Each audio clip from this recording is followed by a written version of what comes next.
In the afternoon, we're going to change pace a little bit and change some of the function and subject matter. Digitalization is one of the subjects on the agenda this afternoon, as is governance. Those two conversations coming up a little later on in the afternoon. But since it is the post-lunch session, where traditionally people tend to sleep a little bit and get a bit dozy, we're going to try and keep you awake with an engaging discussion panel. And we want you to be involved. So hopefully we're going to allow a little Q&A session with the audience for this panel as well, so that you can keep your energy levels up and get involved with some of the conversation with our panelists. This particular discussion is going to be on culture. We haven't touched on culture in many dimensions so far this morning. And leading this particular conversation and hopefully the Q&A, allow me to invite our panel chairman for this session. Hamid Haroon is the CEO of the Dawn Group of newspapers. Hamid, if you would please join me up on the stage. Yes, please. A round of applause for Hamid Haroon. Good afternoon, sir. Nice to meet you. Nice to meet you. Thanks for coming. Hamid Haroon, as I say, leading the discussion on culture today. Let me invite the other panelists as well. Dr. Ayesha Jalal, unfortunately, is unable to be with us for this panel session today. So we've invited instead to take her place, Tahira Jalal. Please join us up on the stage. Round of applause for our panelists, please. Professor Salima Hashimi is with us as well, an artist, writer, and art historian. Dr. Musaddiq Malik, with whom you are already familiar. He was on earlier this morning, he will be with the panel. Arshad Mahmood is the program director at the National Academy of Performing Arts. Please join us up on the stage. Tahira Abdullah. Sorry, did I? Tahira Abdullah. Tahira Abdullah. Yes. Nice to meet you, Tahira. And after that short introduction, I will allow Mr. Hamid Haroon to take the honors and lead us off into the conversation. Ladies and gentlemen,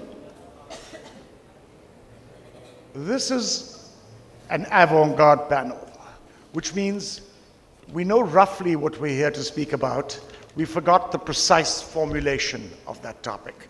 If my memory serves me, it's cultural imperatives for governance in a globalized world system. In brief, culture and politics in Pakistan. I have with me, we had what is being called a rotating panel.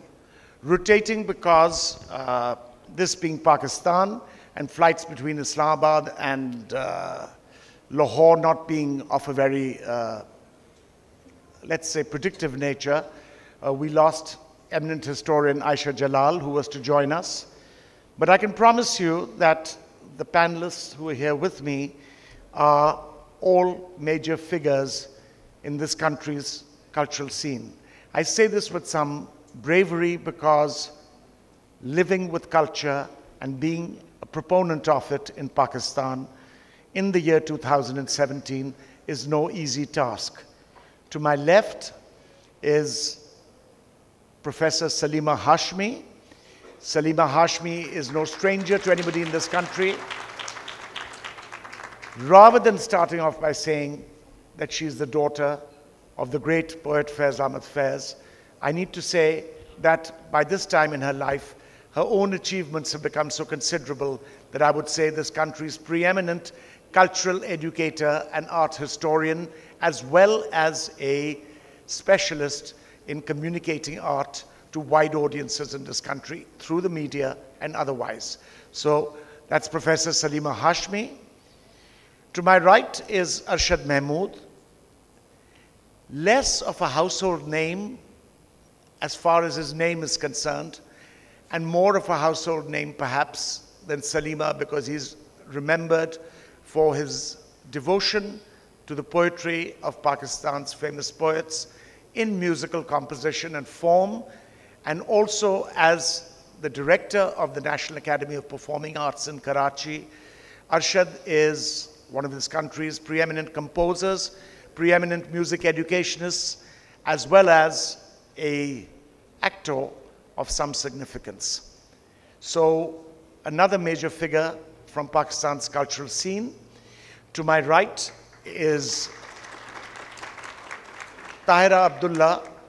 For those of us who have slept or have spent sleepless nights watching national crises emerge as street agitation and mobilization on cultural, on economic, on political, on human rights, on civil rights issues take over from Islamabad, we have nothing but admiration for the woman who commonly courts arrest at the slightest opportunity to assert her principles. Despite all these preoccupations, she is, I believe, a leading communicator of culture, of cultural rights, and of the cultural universe in Pakistan. And also with us is somebody who by now you're familiar with, who is Musaddiq Malik. And he is a figure of some political and media renown and is known for the moderation of his views and also for the competence of his views in governments in Pakistan, which are not always either moderate or competent. I don't say this one isn't either of those things, but then as chairman of the panel, I have the right of rhetoric and being able to fall back on soft descriptions sometimes. Musaddiq, welcome. Have I got everybody? Good. So, having introduced my friends, I want to start off by telling you what we're going to talk about.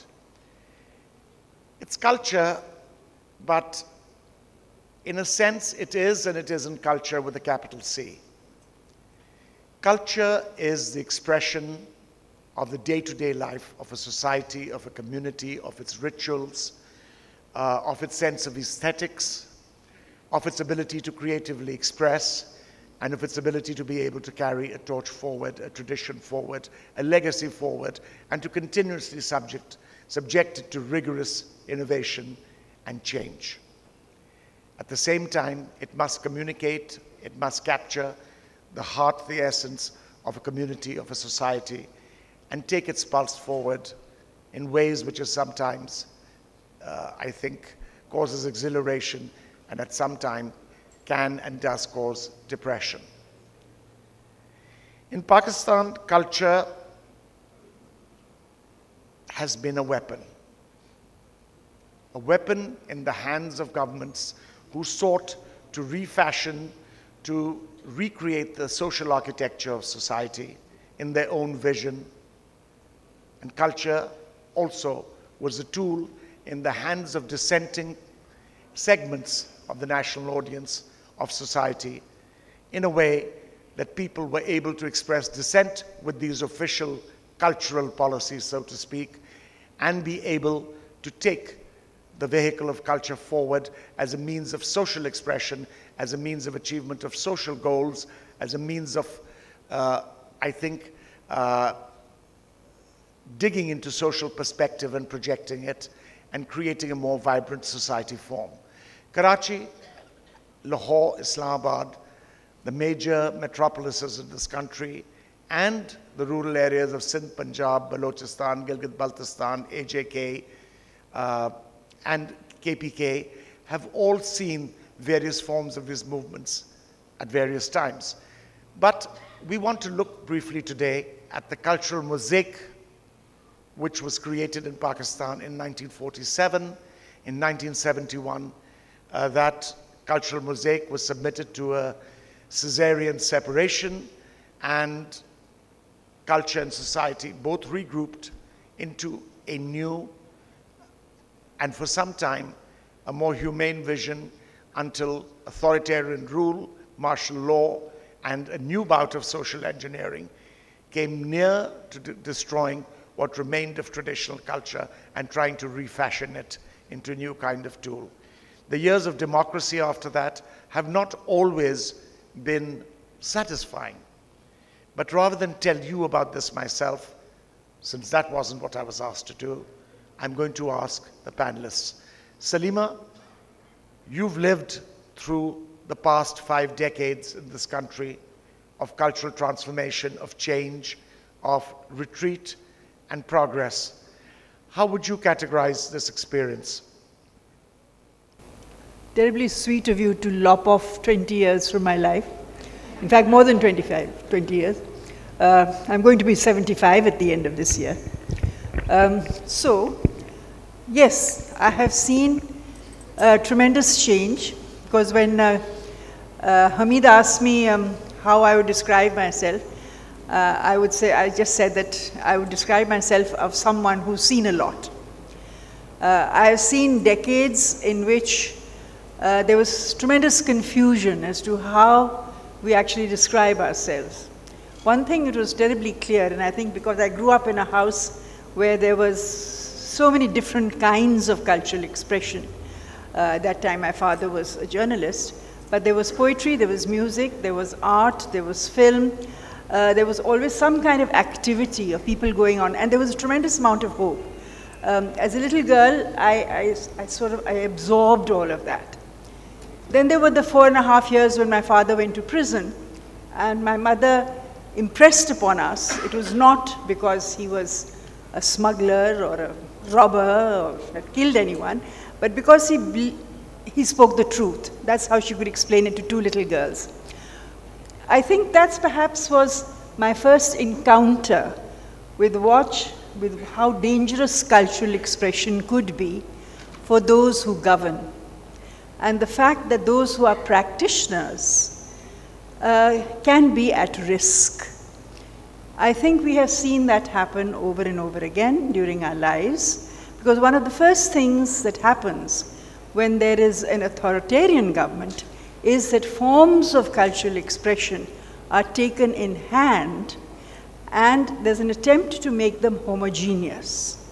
And the mosaic that we have in this country of ours, which is tremendous and very, very diverse, it is suppressed and it is governed then by his master's voice. So that is one of the things I learned very early about cultural expression in Pakistan. But I also learned that in times of oppression, there is sometimes the most wonderful flowering of cultural expression also, because it goes underground. And I think human beings being as resilient as they are, you find some of the finest poetry emerges during difficult times. And as I have seen with the visual arts also, you find that there's a parallel narrative that happens in the visual arts too. There are, of course, the official cultural expressions, but then there are the unofficial ones. And they're the ones that people remember. It's then that people want to listen to Jalib. It's then that people want to listen to Faiz. It's then that people want to look at the art of the women artists of Pakistan, for example. So one has seen a lot, one has learnt a lot, but one thing is incredible, that through the most turbulent and difficult of times, Pakistani culture in its various forms somehow survives, is ebullient, and rings true. Always at risk, of course. That is why when I look around this room, I hope that there are people who sense their responsibility to ensuring that what we have manages to survive and is better than the way that we found it. I've said my piece.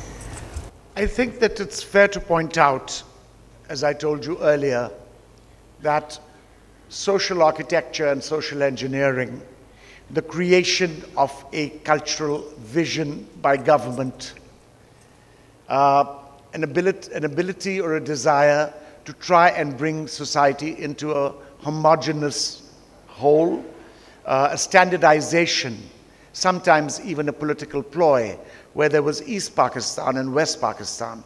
And if we were to have one unit to compete with the numbers of East Pakistan, then we needed to create an artificial cultural unit in which regional ethnicities, regional linguistics, and regional cultural patterns were to be ignored in favor of a homogeneous, and dare one say in the future, soon to be a quasi-Islamic pattern. This was the social engineering we lived through. One of the names that Salima mentioned was Habib Jalib, the famous poet. I'm going to ask Arshad Mahmood on my right to say something from Jalib to give you a flavor of that great poet who died a couple of decades ago or 15 years ago, and also to speak about his experience. Also, Arshad, translate your excerpt from Jalib. No, you do that. You do the translation. I'll tell you. No, but the thing is that when Salima talked about the practitioners, although these people out there who were writing about what was happening around them, they didn't have any power, but at least they, had this thing in their mind or in their hearts that they are their brother's keepers, and their brotherhood was mankind. So this was the kind of this is the sound technician who doesn't reach for his mic. This is how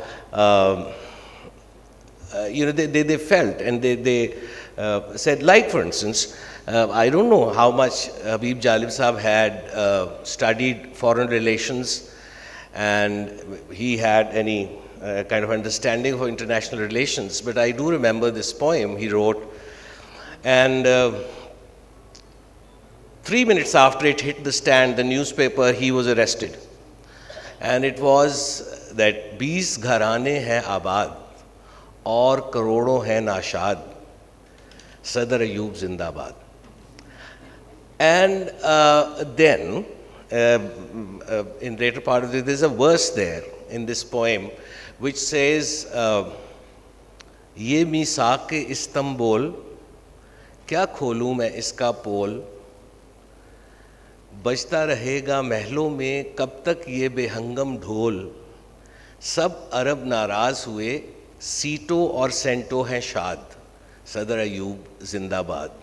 And 2 years after he wrote this, we realized that, getting into those agreements was not good for the country. Arshad, I'm going to interrupt you for a second and tell the audience a little about what you went through. Ostensibly, your whole personality went through a metamorphosis in this period. In the 60s, you involved yourself with one of the most major music documentation projects with your employer, EMI or HMV, which was Gharano Ke Gaiki, in which the classical music of the Gharanas that came from undivided India into Pakistan were documented in a massive 30-volume series. As a commercial marketer of music, you then moved into a strange morph where in the period of Ziaul Haq, you became a voice of dissent and you recorded Nayyira Noor's famous cycle which you composed of Faiz poems. You were set on the other side of the establishment, and finally you emerged from that process during General Musharraf's period as the head of NAPA. So your own career through this period of dissent has been through several morphs. Can you say a little about yourself as well? Well, I thought I would not, I've never How modest of you, please do. Well, I don't think I had any other option, because I was very close to Faiz Saab, and he always told us that culture is the essence of civilization. So it is very important that there are two aspects to this, that whatever has happened before you should be preserved, and this is that exercise which Hamid has referred to as Rag Mala. We had to preserve our heritage, and we did that. And then the other aspect of culture is nearly destroyed EMI's finances. Yeah, we were not able to sell what we sort of recorded. It was a series of 30 long play records, and so they were gifted mostly. So we didn't make any money, but we had artists like Mundi Begum and Alam Lohar, from where we would make money and spend it on classical music, because we thought that it had to be done. But then the other aspect of culture is the development of culture, which possibly NAPA is doing. Spending time and money on the youth of this country, which has artistic leaning.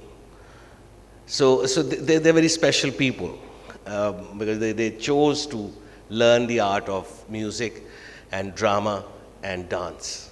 Because there are not too many people in our society who, or parents in this society, who would send their children to a school where music is taught or where acting is taught.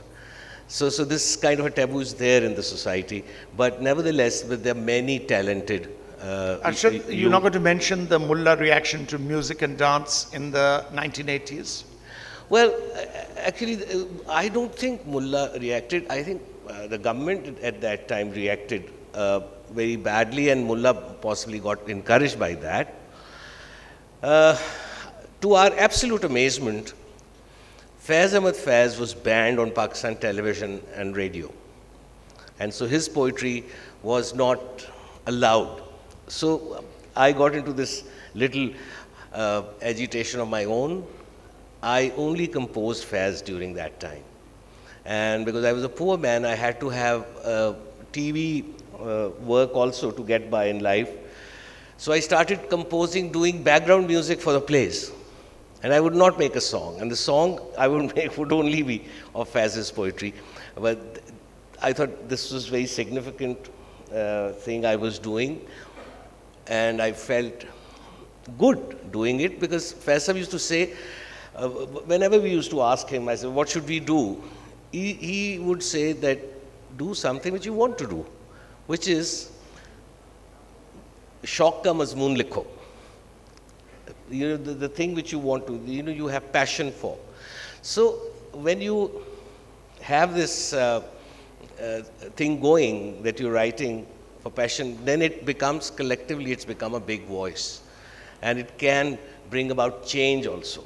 So that is why they say that music, writing, acting, and these dramas, you know, they can, you know, mold the society, or they can bring at least some kind of sanity in the society, or maybe tolerance. Or you realize, the other day, I and Musaddiq Saab were discussing, and we both agreed that, you know, this diversity in thinking is something to be celebrated, rather than, you know, we make it a hateful experience. You know, about one issue, if you have 2 or 3 or 4 views, this is really very nice. This is really good. This is superb. And this, I think, this refinement all comes with when you interact, or you with cultural. It's kind of a cultural experience. So I would say that Arshad refers to a period where the cultural expression of dissent, the myriad colors of a cultural rainbow, were dulled by the grey caracul of a theologian's prayer cap. Government was the guilty party, Arshad says, not necessarily the mullah, and the government became a custodian. Actually, Habib, it was thinking also. Let me sort of explain. You know, like for instance, when Jalib Sahib wrote this, 20 Gharane Hai Abad, you know, the strangest thing was that he was sent to jail because he was said that he did something against the country. Whereas I think it proved his patriotism rather than his being against the country, because no Uzbek or no British writer would write about 20 Gharane. Only a person who's living in Pakistan and has decided... Well, I would remind you that under the new Internet Act and under the Pakistan Penal Code, any criticism of a friend of Pakistan can be subject to rigorous legal prosecution under the PPC. Why are they clapping? Wow. Why are they clapping? Yeah. Well, But before Arshad coming to you and your somewhat it's a uneven pertinent conscience, question. Arshad, Nini, she's saying, why are you clapping? they're not applauding the step, they're applauding the fact that we are able to see through the obfuscation. I think, Musaddiq, I'm going to come to you next, because for better or for worse, you've had more experience with governance than Sadeema, Arshad, myself, and Tahira. And you understand, you have a freewheeling view on culture yourself, but you understand governance and the needs of governance. You don't always agree with it, but you do have a view about it. How have governments acquitted themselves in this, I would say, musical chairs of dissent, social engineering, and social transformation in the years of authoritarianism, democracy, and controlled democracy? Your mic? It's not, it worked. Hello, yeah. Thank you very much. I don't profess to have any answers, but I'll just do some stream of consciousness thinking here. My view is that it is nearly impossible to hold a very large group of people together. 200 million people. I mean, we can't hold 10 million people together, 20 million people together in Karachi, and diverse people. So how do you hold people together through something that we kind of, in a macro sense, calling culture? To me, culture is the set of shared values. And I don't think we have a fundamental problem of culture. I think we have a problem of the fundamentals. I think the only way of holding people together is through values. And it is very easy. I give you a set of couple of anecdotes. If you went to the United States and you went to the boonies and you went to a trailer park and you said something against freedom, you'd get your teeth knocked out. And if you went to NPR, National Public Radio, and you said something against freedom and mentioned Guantanamo Bay or secret profiling or Patriot Act, they would go blue in their face. And they would come up with all kind of hocus pocus kind of explanation, but very rarely would you find anyone defending taking away freedoms, barring the past 1 year. 1 year has been a very unique thing in the United States, never felt this before.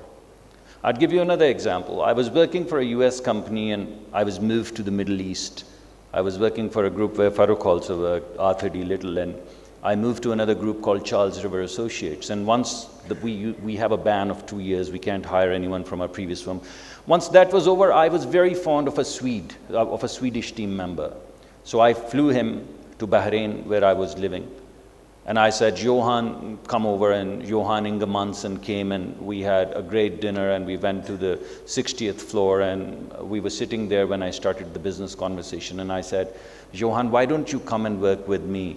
I'll give you 30% more.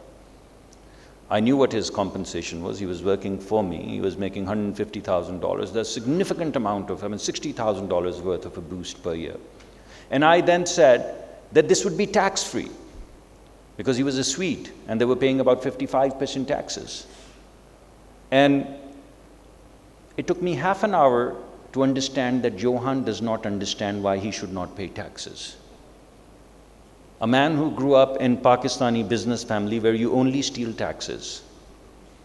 And a man who spent a lot of his youth in the United States where there are law firms and legal firms that help you explore every possible way of not paying taxes. I was confronted with a man who couldn't understand why he shouldn't pay taxes. So he declined my offer and he went back. Then I was doing the National Innovation Strategy of Oman and I got this guy who was a manager from our Paris office. His name was Olivier Renard.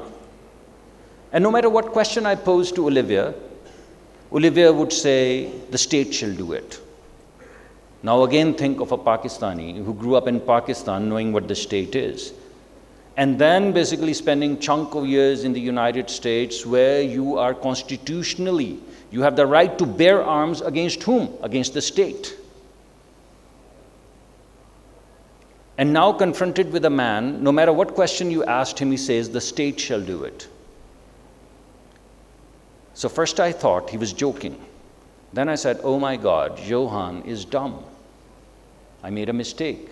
And then I realized that Johan was different. That idea of fraternity, the relationship, paternalistic relationship that exists between the French government and its people does not exist outside the confines of France. So all of these people are held together, whether it be freedom, whether it be social equity in the Nordic region, or fraternity, or paternalistic relationship. It's a set of core values around which everything is built. This coherence is culture. Well, I think, Musaddiq, that you have tried an admirable defense of that conversion or that attempt to transform the many colors of the rainbow, the societal mosaic in which Pakistan exists, into a grey karakul cap. It's a difficult period to remember. I remember a time when Ziaul Haq, in Ziaul Haq's time, there was section 499 of the Pakistan Penal Code, which could send an editor of a newspaper to jail for telling the truth, the provable truth, in the public interest. A person could go to jail for 10 years rigorous imprisonment for that. And I picked the thread exactly from here. And why is it that in a country which is right next to us, which has an army 3 times our army's size, it does not cross their mind to do the same? Why is it? I think that Why is it that in other parts of the world, which are larger and stronger than us, there is no constitutional provision, there is no possible act of law that can take you away? It is because there's an agreement in the society around that value. And the problem that we are having here, sorry for, just give me 30 seconds. The problem that we are having here is that we do not have agreement on the fundamental values, what I call the mindfulness, that mindfulness around which we are going to build society and build governance and build policies which are reflective of the values that Balochis share with Pathans, share with Punjabis, which goes beyond the color of your skin and is not skin deep.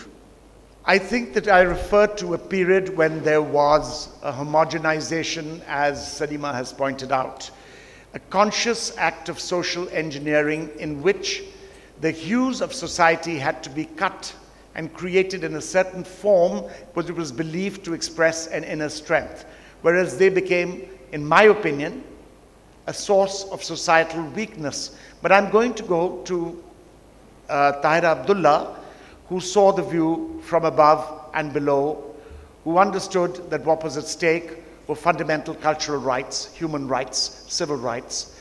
I'm going to ask you, Tahira, to give us your perspective and take on this homogeneous culture which created dissent, which created division, which created problems, which created repression.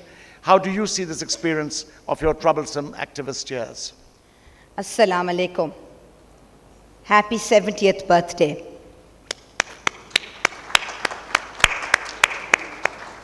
Not everyone got it.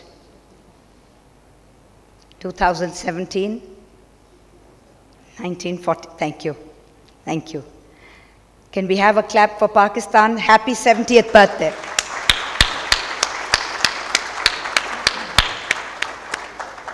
We've survived 70 years. It's some milestone. Whether it's culture or agriculture or floriculture or horticulture or non-culture. मेरा जी करता था मैं उर्दू में बात करूं, लेकिन मुझे कहा गया कि मुझे आज अंग्रेज़ी में बात करनी है, मेरे लिए मुश्किल है थोड़ी सी. But I will try to be either speaking in English only or bilingual with hopefully that those who don't understand Urdu will have neighbors sitting next to them who will translate or at least give a gist of what I'm saying. If I lapse back into my native lingo, first of all, it pleases me immensely to see a sizable number of women, especially younger women, at a conference like this. This is something new for Pakistan. I know those of you who are in your 20s and 30s and not 63 like I am, and I'm here, I'm consciously breaking a cultural stereotype which says women do not divulge their ages. Some of us do, and proudly so. So seeing women and younger women coming up the tiers of leadership is a hopeful sign for me as an aging Pakistani woman who is young at heart. That's the first thing.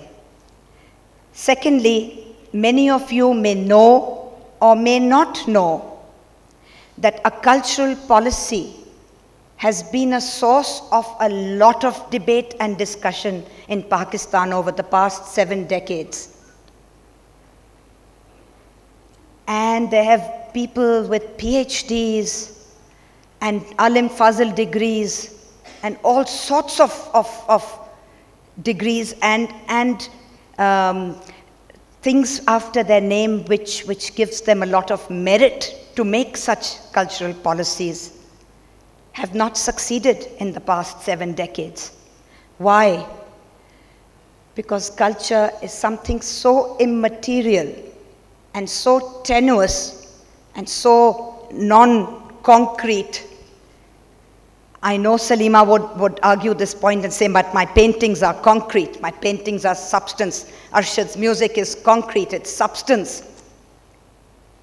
But in most people's minds, culture is Uryani and Fahashi and obscenity. And women producing culture is total obscenity. And here we bring in the religion, and everything starts going haywire, southward, fast. Because as soon as you do that, we're into dangerous territory. What is culture? What is religion? What is permitted? What is forbidden? What is haram? Singing and dancing is haram. Dancing, but that's part of Hindu culture. Singing, but Bengali women sing the best, Runa Laila, Shanaz Begum. The youngsters won't know whom I'm talking about, but that's okay, you can Google them afterwards. So what is culture? Let me tell you my definition of a cultural policy. If I were the Prime Minister of Pakistan or the Chief Justice of the Supreme Court of Pakistan, I would perhaps start on the road towards making a cultural policy by quoting Chairman Mao Zedong, "Let 1,000 flowers bloom. Jio or jeene do. Live and let live." And that is culture. That would be, to my mind, Tara Bibi, the kind of culture that we need. One correction, let 1,000 flowers bloom. Let 100 schools of thought contend. You forgot the second part. Absolutely. I would just like to ask you, when Pakistan was created 70 years ago, did we imagine, did anyone imagine that a sect calling itself Muslim would be declared non-Muslim by a democratically elected government, and then stringent draconian laws being passed by the military dictator who followed for 11 years, legislating the death penalty for those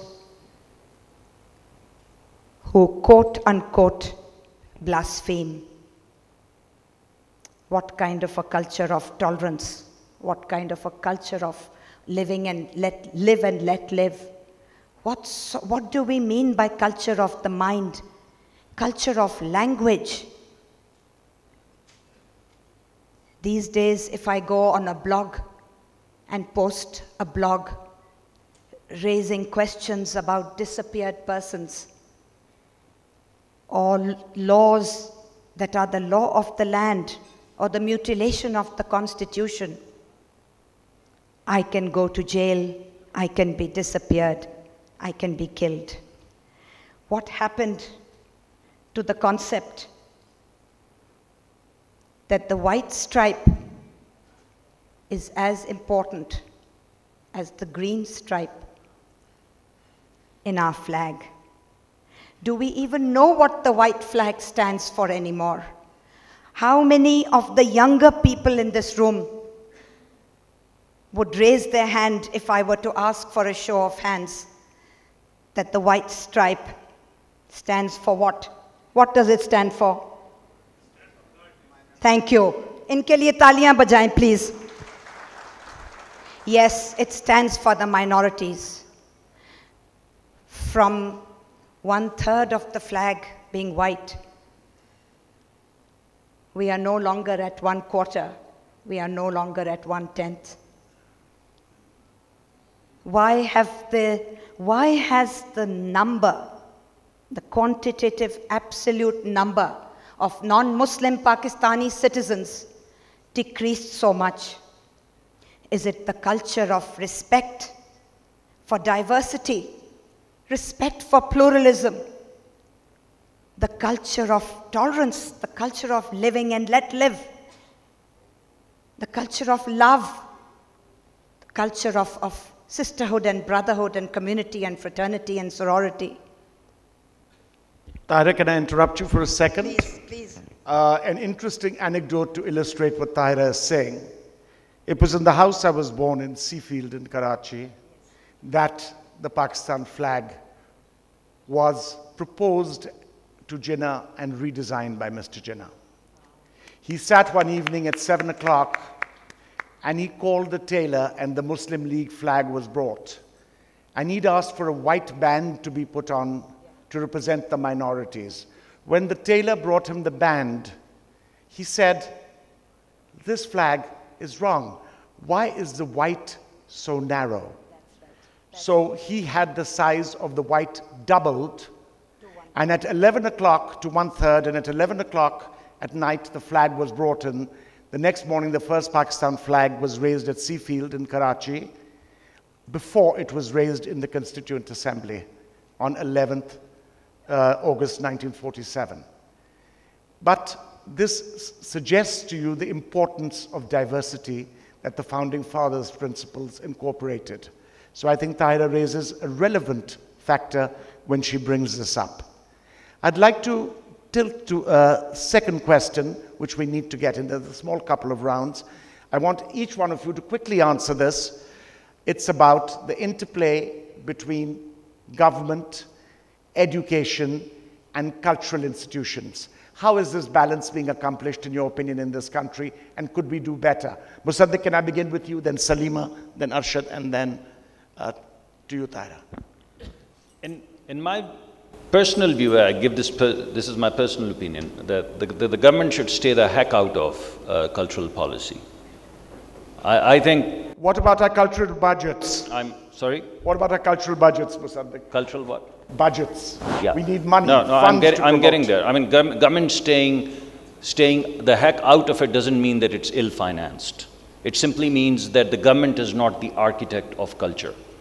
Any time you would go to the government, you'd have the same kind of social engineering that you've seen before.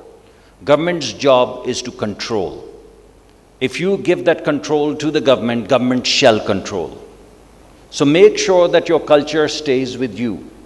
Make sure that the Balochi culture stays with the Balochs and the Sindhis with the Sindhis and the Punjabis with the Punjabis. And no matter what you call it, just try to create this coherence. Musaddiq, I'm going to correct you because you've done this twice, and it's cultural, political correctness. Baloch culture, Balochi is the linguistic. Pardon me. So Baloch culture. So what I'm trying to say here is that do not fund it, but stay out of it.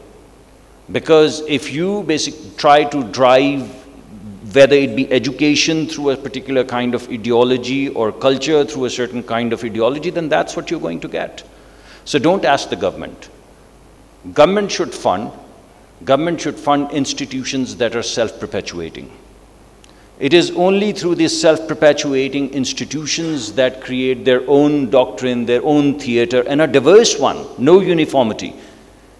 No uniformity is required. No singularity is required. When I say that we are woven through values that allows for all the expressions that are diverse as possible. So government should fund. I think the government is not funding culture adequately, has not funded culture adequately. I think the government has not funded education adequately. I think the government is not funding education adequately. We need to do a lot more. We are trying to increase the budgets, but not enough. But with having all of that, I said the most dangerous move would be to do the social engineering, or what I call the active culture policy. It should be a passive culture policy. There should be no active culture policy in Pakistan from my perspective. Otherwise, you'd have resentment. You'd have another Karachi in your hand. This entire Pakistan is becoming Karachi. I mean, you go to Balochistan and people are unhappy. You now go to, half of us are saying this gas is mine. Someone is saying this water is mine. Someone is saying,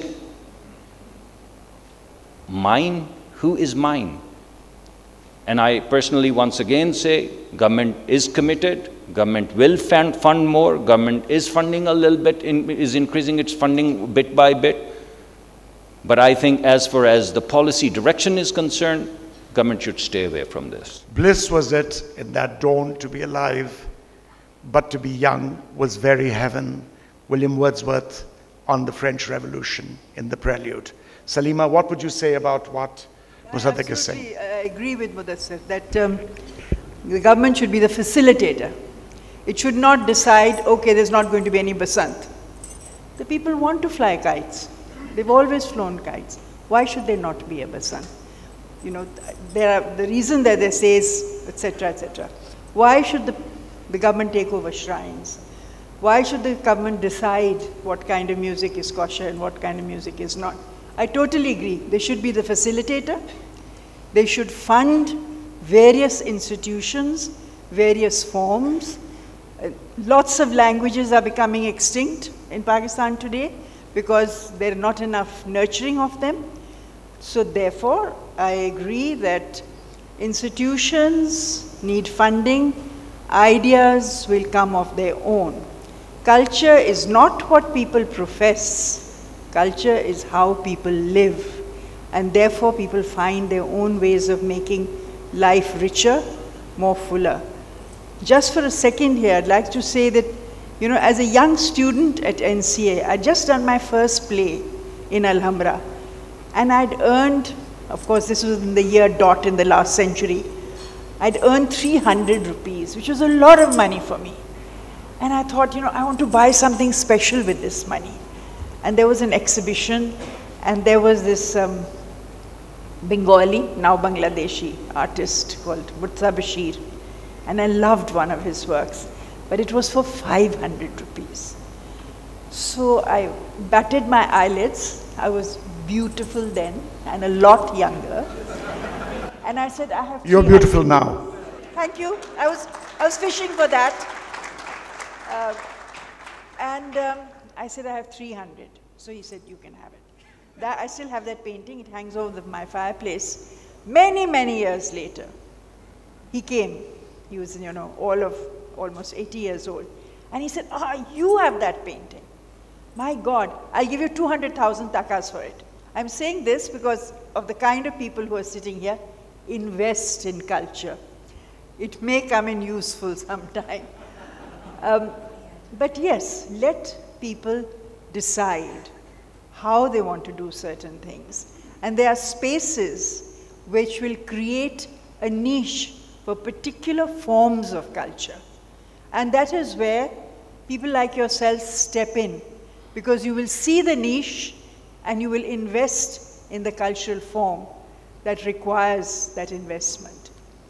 I think so the government, please don't make us come for NOCs. NOCs for what? No objection to what? NOCs, Salima, for every play you want to perform, for every poem you want to have publicly read, from the Deputy Commissioner of the district in which you are having the reading, submit the script in 3 copies, make them read it, and then get permission from the Deputy Commissioner, just like the old colonial times.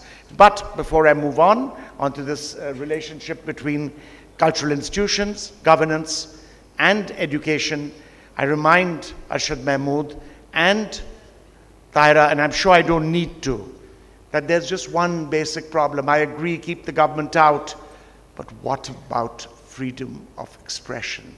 Who is going to guarantee us our constitutional right of freedom of expression? And is it to be subject not to criticize the friends of Pakistan and be liable for prosecution under the PPC? Yes, things have changed. I know that. I wasn't born yesterday.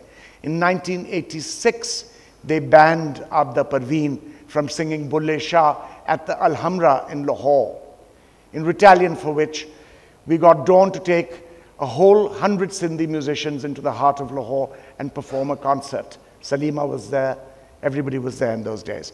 But how do they do it now? The government doesn't do it.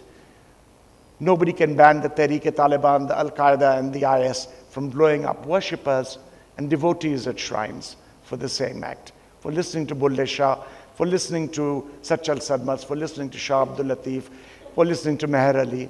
That too is part of what we have come to accept. Where does government intervene? Where does it not intervene? Arshad? I have a story to tell. Ladies and gentlemen, we just had International Theatre and Music Festival starting on 16th March and it ended on April 2nd. And in that, we had kept some kind of money. And in fact, before I tell you this story, I must also thank the government because NAPA, the National Academy of Performing Arts in Karachi, is primarily because we're running short of time, Arshad. Primarily run by federal grant in aid. And we are thankful to the government because they have given us the grant and they don't sort of give us a policy. In fact, even I, being a bit of a bureaucrat now as Director of Administration of this academy, can tell anyone that you do this or you don't do that, or even I can't. And this is a story of a young boy who is Shia, and he wrote this play, which I thought it brought tears. Even now I'm talking, I have a lump in my throat. About this fantastic story of husband and wife. They are both Shia, and they believe in the same thing. And on the stage, the time comes that they both are on the stage on their respective Jayanamaz and praying for two different things from the same God. मतलब वो जो मियाँ है, the husband is saying that we want a son, and the girl is saying, no, please God, don't give us anything. We don't want children. I mean, it was such a nerve-wracking thing. I mean, we're talking of different sects. Now, this is the same sect. Again, we disagree. So this kind of understanding of disagreement and acceptance has to be worked out somehow. And these kind of plays, when young people will write, they'll come up, they'll bring these issues into light. And it would make you think, like, for instance, I was trying to, there's a play by Shakespeare which is called Winter's Tale. Now, possibly that play has become irrelevant in England now because it shows male chauvinism, and the Duke, sends his wife and blames her of all kinds of things, and she's thrown out and she, poor thing, dies, and then after 16 years, there's a repentance because he realizes that. Now, this story is still working in Pakistan. So we translated this Shakespeare play into Urdu. And we wanted to sort of take it all over Pakistan. But we didn't have funds. So we did that in Karachi. But I thought that maybe interior Sindh or southern Punjab was the right kind of place for this play to be shown. Anyways, well, this is what the cultural activity does for a society. It sort of puts balm, and then, you don't, the artist, I've never seen anyone being scared of an artist. You could be scared of a mugger in Karachi, but by and large, people, when they look at us and they see that these are the artists, so they don't feel threatened. So maybe, if we stop threatening each other, this society possibly would be not as Mossadegh described it different, and you know, people are 20 million people in Karachi, they're different. But they're all right in one aspect, that they don't dislike particularly, by and large, the cultural activity which is happening in Karachi. I mean, this is my experience. Arshad, I'll take you back 33 years when the famous late citizen of Karachi and Islamabad, Aslam Azhar of PTV, launched his production of Galileo in Ziaul Haq's time. The play was banned in other cities, was allowed to open in Karachi. Galileo? Galileo's revolt against the church in the 16th century being prevalent, being important in Karachi as an act of defiance. This was a time when the angle of God was being calculated by certain theologians, and the creative energy of jinns was being spoken of as being harnessed to solve our energy crisis. And subsequently, when water was being considered as an alternative for car fuel to help the national economy. In that age of obscurantism, the production of Galileo was an act of triumph by Aslam Azhar. That is what theatre can do, does, and congratulations to Arshad and the National Academy of Performing Arts for invigorating this tradition. It happened, it was formed at a time in a government when Ataur Rahman Saab was present, and we should acknowledge that. But now to the Rosa Luxemburg of my panel, Tahir Abdullah. Doctor, thank you very much. The support which you sort of gave us of, we still, though not recognized by Higher Education Commission, but we were able to, with our work, earn a partnership with the University of Texas. Austin, their Butler School of Music partnered with our music school at Napa. So 22 of our students went to US to study music there. While I laud your achievements, I must go to Tahir Abdullah. Since the second round has turned out to be the final round, I am, rather than describe and discuss some of the materials that I had brought with me to share with you, I'm just going to do a quick share and tell, show and tell, because there's no time for sharing now. My question to you is, and since there's no time for question and answer, I will give you the answer. How did we get from Chitrkari and Banyans by Fawzia Aziz Minallah, Maa te no bache? This tree exists in Islamabad, on the outskirts of Islamabad. For those of you who have not visited Shah Allah Ditta, please do so and see this tree before CDA cuts it down for development.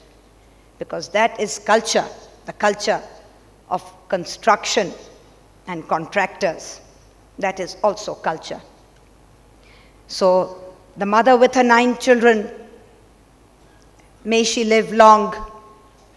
The book is subtitled, it's titled Chitrkari and Banyans, and it's subtitled The Pursuit of Identity.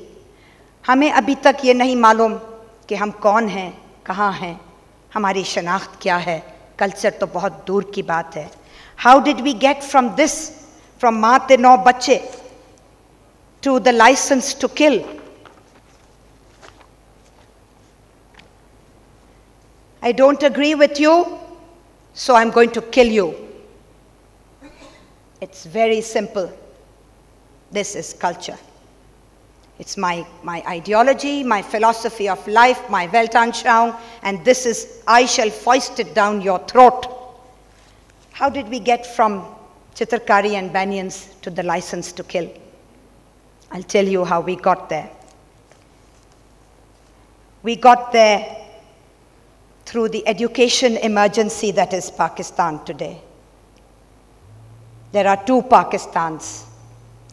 No, not just the rural and urban divide. No, not just the male and female divide. No, not just the haves and have-nots divide. It's the Urdu medium schools and the English medium schools of the elite. That is the 2 Pakistans. So I have done research on the curriculum and textbooks in use in the public schools of Khyber Pakhtunkhwa. And it's titled Textbooks of Hate or Peace. My friend Peter Jacob from Lahore has done the same exercise for the curriculum and textbooks in use in public schools in Sindh and Punjab, and it's called Habs Zada Taaleem Se Rihai.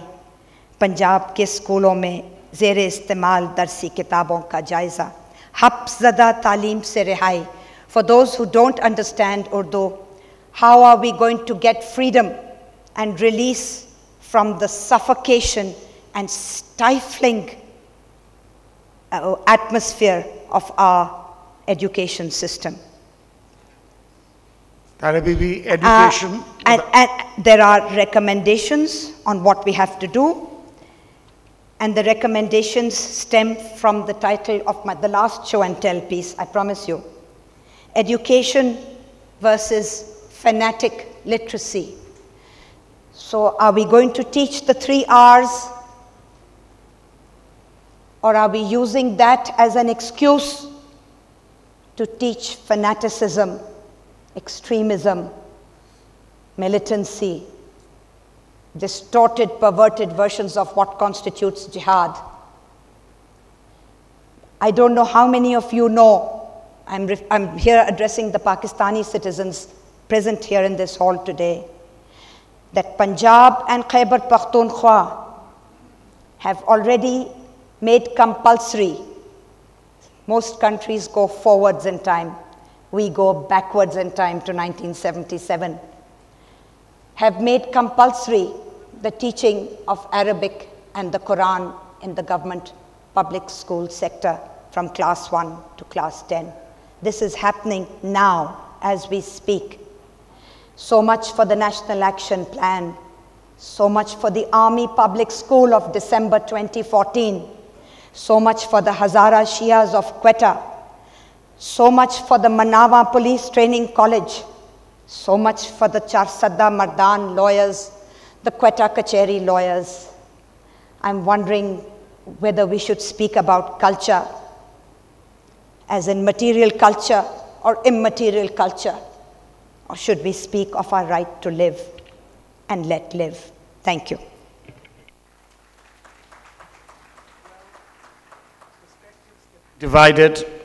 Perspectives can be divided.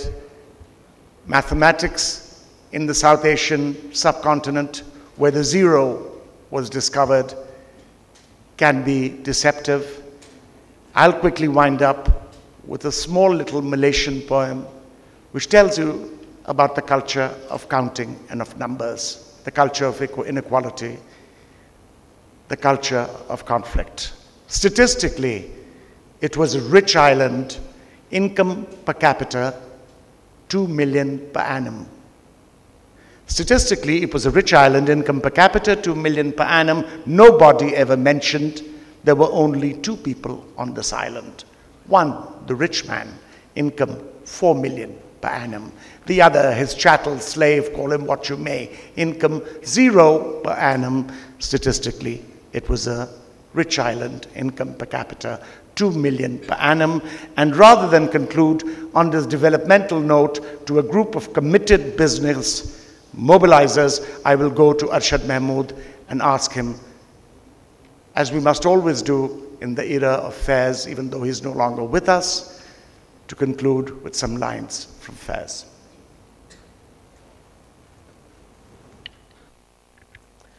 Well, listening to everyone tonight, especially Taira, because I think we need to seriously think, because the entrance to our academy is you have to be intermediate to get into to get admission. So we developed a written test for the students, and we asked for Urdu literature books, which are subscribed in Sindh and Punjab. I mean, it's totally changed from what we read as Urdu literature. Like, for instance, you don't find Deputy Nazir Ahmed there, or you don't find Mir Amman there, Qissa Chahar Darwesh, these kind of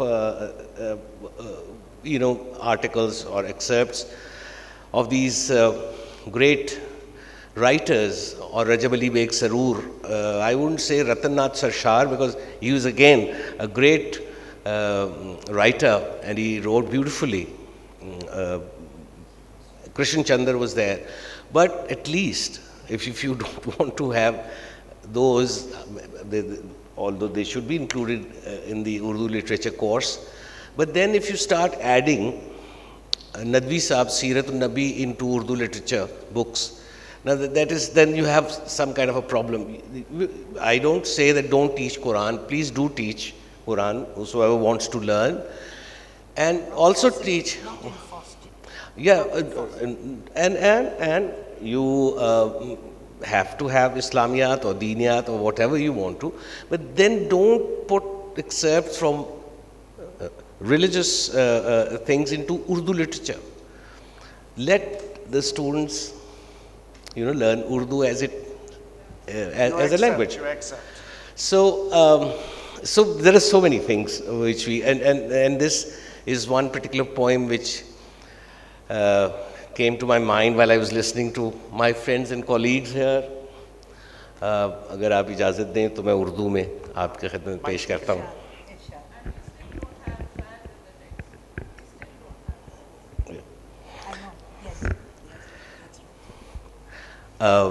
ये है कि जब दुख की नदिया में हमने जीवन की नाव डाली थी, था कितना कसबल बाहों में, लहू में कितनी लाली थी. यूं लगता था दो हाथ लगे और नाव पूरम पार लगी. ऐसा ना हुआ. ऐसा ना हुआ कि रोग अपने कुछ इतने ढेर पुराने थे, वेद इनकी टो को पा ना सके और टोट के सब बेकार गए.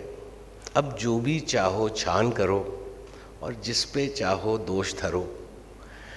नदिया तो वही है, नाव वही, अब तुम ही कहो क्या करना है, अब कैसे पार उतरना है. जब अपनी छाती में हमने इस देश के घाव देखे थे, था वेदों पे विश्वास बहुत और याद बहुत से नुस्खे थे. यूं लगता था बस कुछ दिन में सारी विपदा कट जाएगी और सब घाव भर जाएंगे. ऐसा ना हुआ कि रोग अपने कुछ इतने ढेर पुराने थे, वेद इनकी टो को पा न सके और टोट के सब बेकार गए. अब जो भी चाहो छान करो और जिस पे चाहो दोष धरो. छाती तो वही है, घाव वही, अब तुम ही कहो क्या करना है, ये घाव कैसे भरना है. Thank you. Ladies and gentlemen, a hand for the panel. Thank you very much. We've enjoyed being with you. I hope we've been able to struggle our way through the various labyrinths of culture. Once again, folks, a round of applause, please. Apologies, there were not enough time for questions. Panel, if you would just stay in place for a moment, I'm going to invite onto the stage Dr. Abdur Rahman and our host Asfar to present you with a small token of appreciation. Professor, are you with us? There he is. Please join us on the stage. We have a presentation for each one of you. Let's begin with Professor Salima Hashmi.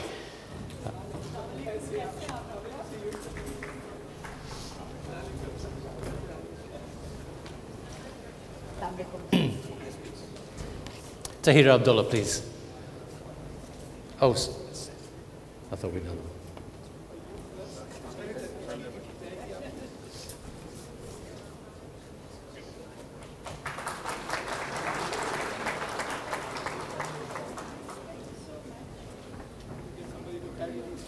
Fantastic. Tahira Abdullah next. Thank you.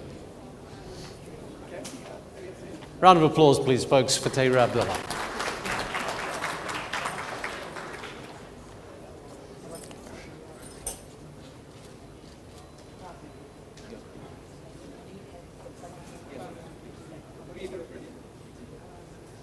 Arshad Mahmood.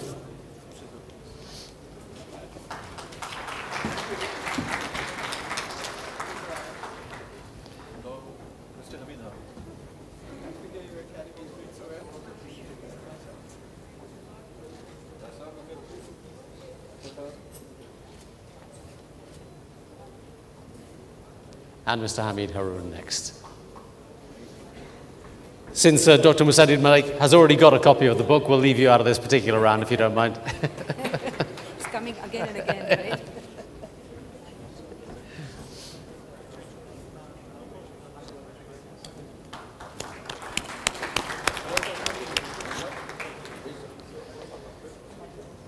Thanks once again to our panel on culture, a fascinating discussion this afternoon.